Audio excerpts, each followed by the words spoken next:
A quick video right now um, because I meant to do one last night and I forgot. Because as I stated in the first video, the goal is to do one of these every night at around 10 p.m. That's the goal. Not 100% successful yet. But this is a makeup. We'll keep this pretty short. I'm on my lunch break. I already ate. Got my Chick-fil-A.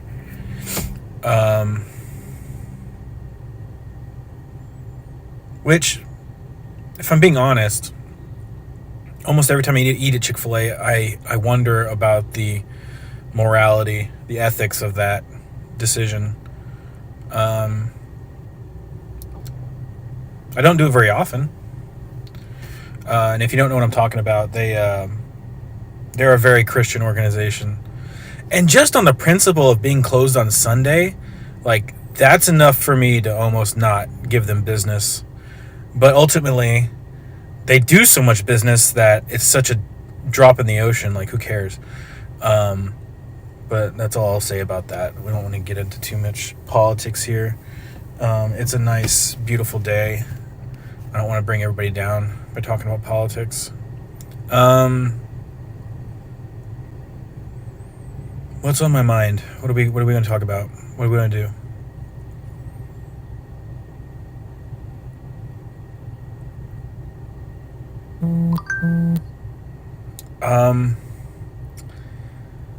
What has been on my mind? I was just listening to a podcast. I listen to podcasts all the time. I can always talk about stuff I hear about on podcasts I listen to. I can recommend some podcasts to you because I listen to so goddamn many. You're wrong about. It's one I've suggested to a lot of people.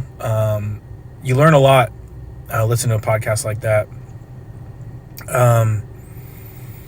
And like, I know I don't buy into a lot of fake news, like calling things fake news. I don't think that CNN is fake news.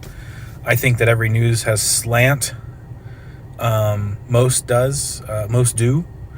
There's a really good chart out there. I've tried to show it around to people who have a particular view about any news organization.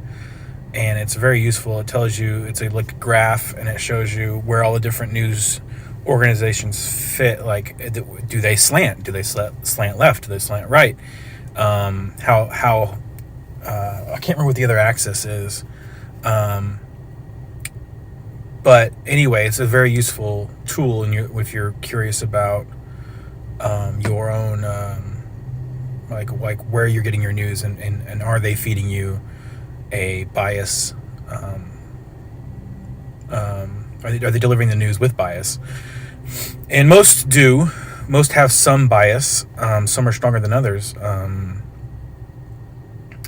And if you really know what to look for, and you're aware of this stuff, it's much harder to be fooled. It's a lot harder to be fed bullshit.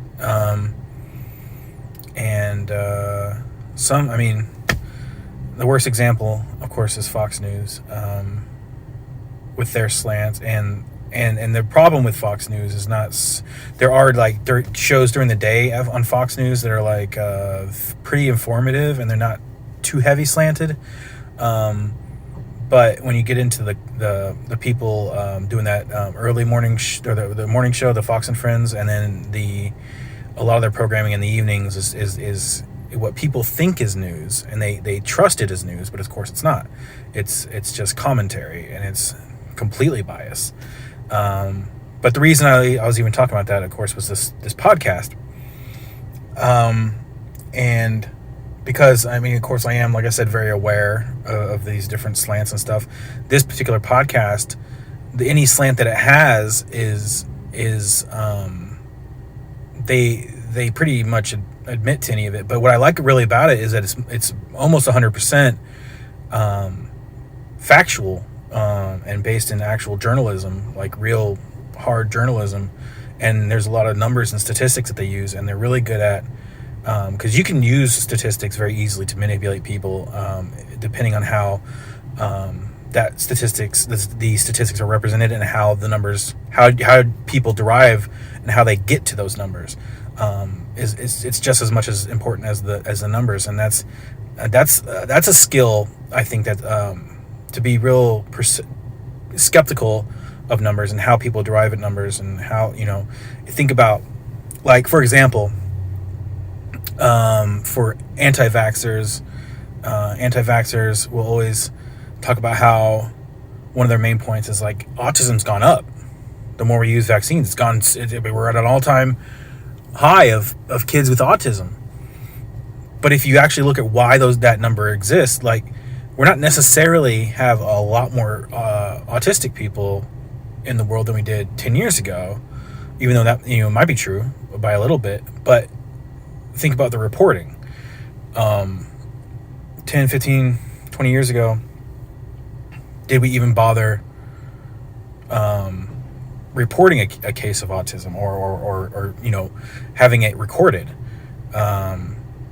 There are a lot more diagnoses of autistic people because it's something we're aware of.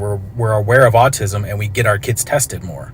So if there's more, and like, kind of like what the president was saying about cases and tests, like, if you test more people, yes, you're going to find more cases, but we need to know the real number. So it's important to get those tests done.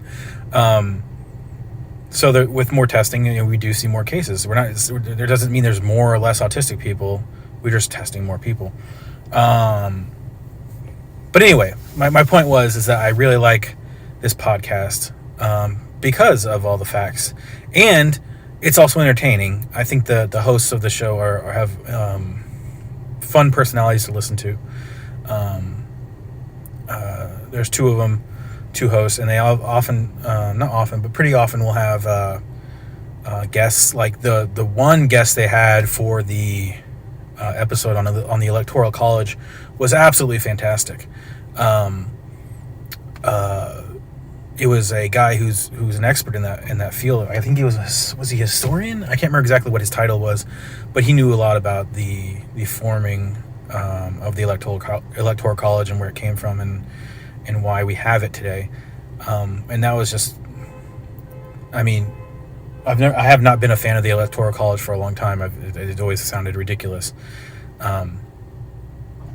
And knowing how little thought went into it when they created it was, let me switch hands. My hand's getting tired. Yeah, it's a great episode to listen to. What else can I recommend? I recommend that one to everyone because I think that's pretty universal. I think everybody could get information out of that one. And what's great about it is that they have a backlog. They've been doing this, for 2 or 3 years or whatever it is, of that podcast. So there's a big backlog, and you can just pick and choose what subjects you wanna learn about. And I started running out of the good ones, so I actually started, like, there's one I was avoiding, and there's an Exxon Valdez. It just sounds boring, right? It's about an oil spill. That episode's not boring. That episode's actually really good, very good. There's a story there that's worth following, and it's entertaining. What else? I mean, like I said, pick and choose. That's I think a podcast everyone should listen to. What's another one I have on heavy rotation? Script Notes is one that I listen to quite a bit. I've kind of fallen in love with the hosts of that, John August and Craig Mazin. That one is about movie script writing. That's not for everyone, but what's nice about it is that even though it does have a lot of content and a lot of good advice for script writers, screenwriters, there's a lot of insights into the movie and entertainment industry and TV industry, that it's just interesting to listen to, whether you're into writing screenplays or not, or scripts or not. So I'll recommend that one, but I won't spend too much time on that one because I know some people are not going to have a huge interest in that. If you're into video games, I always recommend IGN's Game Scoop. Just real likable hosts, and they talk about all the gaming news going on in a particular week. That one comes out on Fridays. I believe Script Notes comes out on Tuesdays, I think. And I'm not sure what day You're Wrong About comes out. There's another podcast I started listening to recently that I really like, that I know has been around for a long time, so you may have already heard about it. I started from the beginning, so that's what I really like to do, is actually I like to find podcasts that have been out. They're good podcasts that have been out for a long time, because then you have a backlog of episodes and you can just keep going through there. But that's My Favorite Murder. That's good if you like true crime stuff and a little bit dark humor. If you like history, there's a British history podcast I've been listening to, which it feels oftentimes like a lecture, and it's not always super thrilling, but I am enjoying it so far, and I'm hoping that it gets a little more, because when you're dealing with the very early history of the UK or England, it's Britannia. There's a lot of Roman names thrown around, and I can't keep a lot of them straight because they all sound very similar to me. So the characters are it's hard to imagine these characters, but I'm hoping that as it goes on, the names will get less Roman, and they'll be a little more memorable, and it sticks to me. And that one's the one that's got a lot of episodes too, so I love catching up on that one. What else do I listen to? I used to listen to, if you like comedy and improv, I used to listen to Comedy Bang Bang. But I stopped listening to that just because the episodes were so hit and miss. There was too many misses in a row that I was like, I'll stay away from that one for a bit. I did also used to listen to, what the heck was that one called? The Magical Tavern one. Crap, whatever. That's not a comedy one. It's improv. And improv is risky because it's not always a huge hit. Like, I'm sure a lot of people got introduced to like an improv show for the first time with the Netflix. They've got Schwartz and what's that guy's name? It's Ben Schwartz, and man, everyone knows the guy's face. He's been in a lot of stuff, and a lot of Verizon commercials. But anyway, there's only 3 episodes of that, and I think 2 of them are strong and then one's not. It's just the roll of the dice when you watch an improv show. Man, we're doing this 12 minutes already, so that's longer than my other live shows I've been doing in the evening. Probably because I'm more tired. I'm tired all day. I've honestly been thinking that this is more of a medication issue that I've got. Like, I feel like one of the medications I'm on is really making me tired. And I've been on it for a few years, but I don't know. I feel like I'm more and more tired. I don't know. We'll see. I'm working on doing my best to get off all of the medications that I'm on. But that's a lot of hard work, and it's hard to get the motivation to do it because you got to eat healthy and exercise, and it's a pain in the ass. But I'm trying. I'm trying to do it, getting back on the horse and trying to do it. I look tired now. It's because I am tired all day. A little less when I work out. So I got to do more of that. What else? It's pretty loose as far as my schedule, as far as how much time I get for lunch. The job I have right now is a joke, but I may not have it for another month and a half. The contract is up in March. That's all they have the budget for, and we don't know if it's going to go on longer than that, but probably not. Just because, how things are right now. I'm working for the same company I was working at before the pandemic, and then a couple months into the pandemic, they had to furlough me, and then I was, for like 6 or 7 months, I was furloughed. Then I was on unemployment, because I think they only had a couple months, 2 or 3 months of. No, it was pretty. I think I was on unemployment that whole time, and then they brought me back for this to finish up this project that had been going on for a while. But I'm working on web development stuff because I did a boot camp during that time, which was a good use of my time. I'm trying to build some apps. So if you've watched any of the other live streams, I've showed off one of them. I'm working on that one. I've been working on it a little bit every night. But I've been trying to get I got a domain for that one so that I can, because you have to have an actual domain because it was on, this is complicated technical stuff, but it was on Amazon Web Services, which I'm trying to learn some of that stuff. I haven't used it before. There's a whole lot of tools there.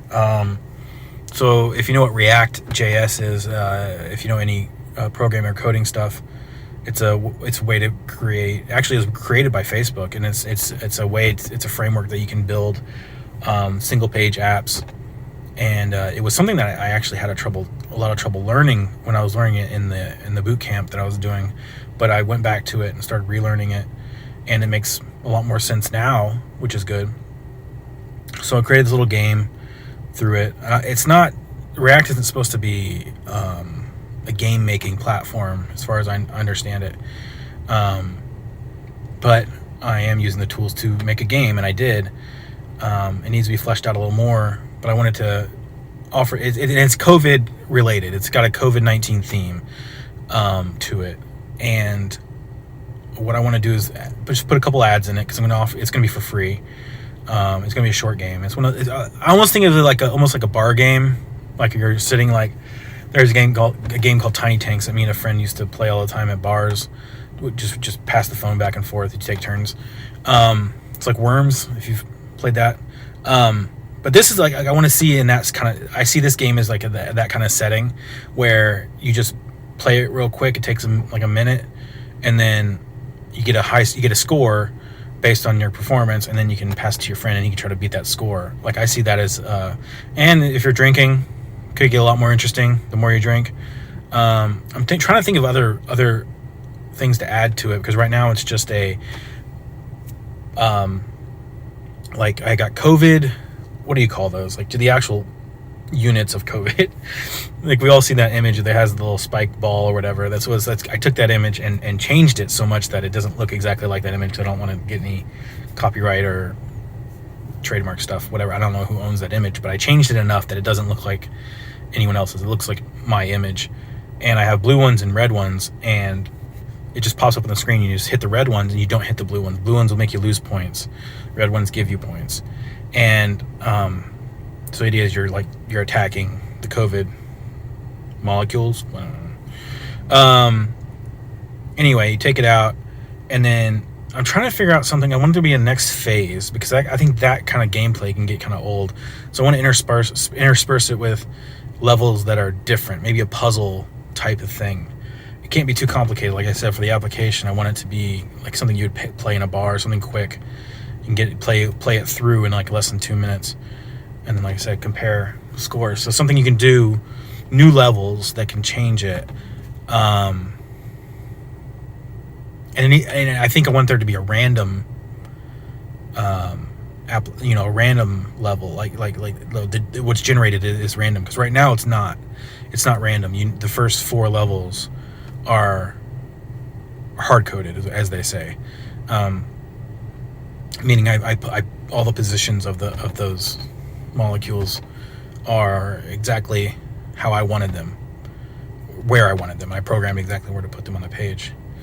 So I need to brainstorm that a little more. One thing I'm excited about doing is getting this done and published. You can play it now if you have the address. I haven't given that out yet. I'm not publicizing it for a couple reasons. It's just not finished, for one.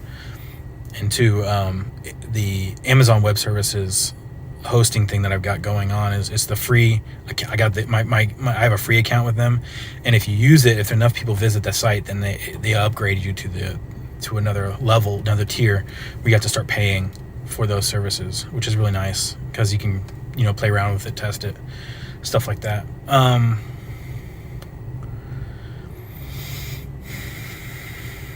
Yeah.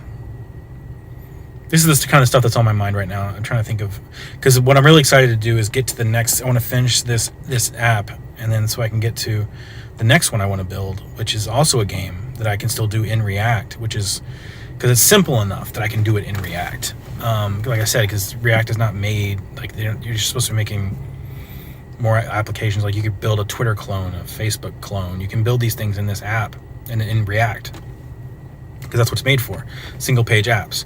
The big thing about React is that you have different components that kind of you're building separately that all combine to create this, to form an app. And my next idea is something that it's kind of a deduced or concentrated version, stripped down version of an idea I had for a game I wanted to make anyway, about space exploration. I wanted the concept to be where the story of the game is that humanity is on its last legs on Earth, and humanity is desperate to find another place to live. I don't want to go into too much detail about why that is, because that's not important to the story. Just that there's not a lot of humans left. We're shooting off, and originally it was just going to be like you're sending off people, like one at a time.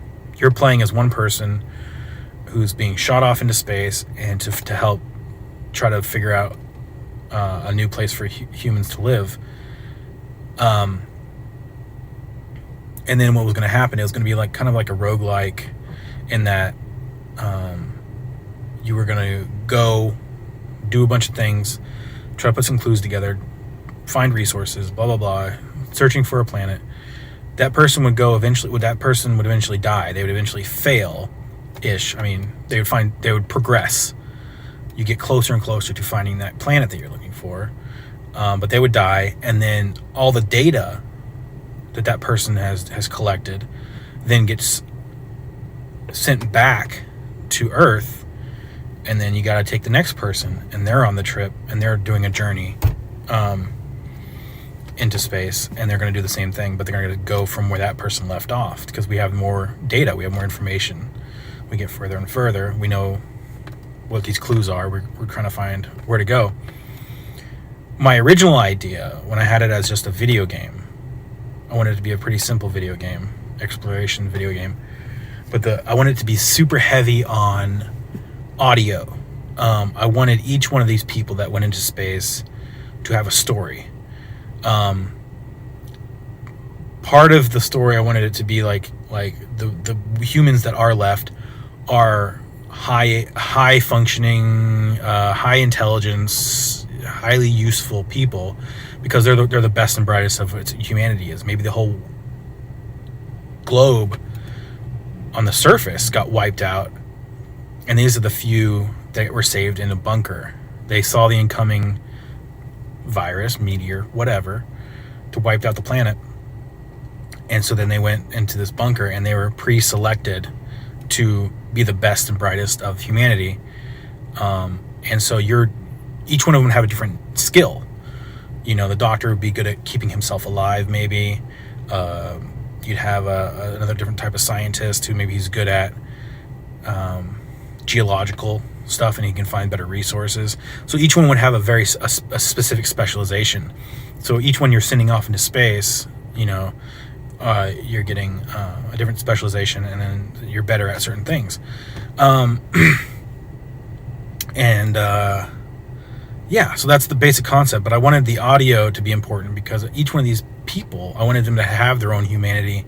I wanted them to be a character you cared about. Like, one of them could be a mother, right? And she's talking. She talked when you blast off. Maybe there's like an audio clip that plays for each character, and she talks about, like, it's almost like a diary log, a journal log, and she's talking about maybe her fears. Maybe she's got a daughter or son she don't want to leave. You know, she thinks she has to say goodbye to, and then as you reach certain milestones with that character, maybe there's another audio clip that unlocks, and then they do another journal entry, and you can hear them saying things, and then eventually maybe they have an audio clip that they recorded before they left that they want sent back if they die, and then that gets sent back, and then you play that when the character dies. So it'd be a very emotional game. That's not what I'm going to do. I don't think I'm going to go that far with this version of it. I think with this one, I want to, because the audio file thing is obviously an issue. Just because we're not talking about a lot of, I don't want to take up the space. This wouldn't. Okay, looks like there might have been an error in the buffering. I've been going way too long anyway. We're getting close to half an hour. Anyway, so you can see where I'm going with these ideas. I'll update you more as I do more with these projects. We're obviously doing the outlets that I'm sending this out on my personal social media and the Warlocks Entertainment System stuff, which very much a different organization than we were before, doing a lot less YouTube stuff. But these live videos are supposed to be helping, kind of. We don't want to let this stuff die. We think there's still an audience there that's hearing from us. We'll try to do another War Pod this week. Weekends seem to be the better time for that. We've been trying to do them on Saturday.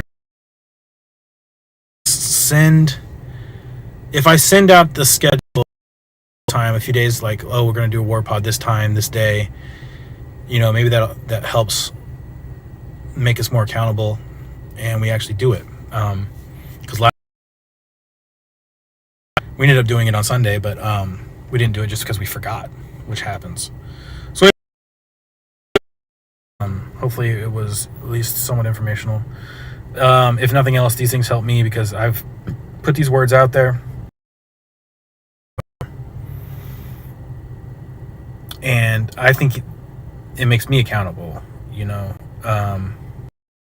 My opinion, especially with like these projects I have, makes it more real when I say it out loud. So, and I think it's therapeutic